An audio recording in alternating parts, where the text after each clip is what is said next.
Գիտեք, որ այսօր խաչին նվիրված մեր ազգային տոնն է, Վարագա Սուրբ խաչը։ Մեր եկեղեցական ավանդության համաձայն Սուրբ Հռիփսիմեն փախչելով Դիոկլետիանոս կայսեր հալածանքներից ապաստանում է Վարագա լեռան շրջակայքում, այնտեղ թաքցնելով խաչապայտի մասունքը։ Երկար ժամանակ ոչ ոք չգիտեր այս մասունքի գտնվելու ճշգրիտ վայրը։ Եվ ահա 653 թվականին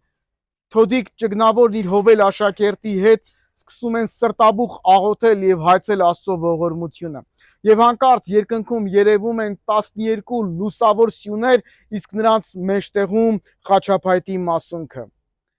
Ժամանակի կաթողիկոս Ներսես Հայրապետը եւ Վարդ Սպարապետը աճապարում են գնալ եւ տեսնել հրաշքը։ Ներսես 3-րդ Հայրապետը հաստատում է խաչապայտի մասունքի ստուգությունը։ Վարագա Սուրբ խաչի տոնը մեզ հիշեցնում է ոչ միայն խաչի զորության, այլև մեր պատմական հայրենիքի մասին։ Թող Սուրբ խաչը պահապան լինի մեզ ամենքիս այժմ եւ միշտ եւ հավիտյանս հավիտենից ամեն։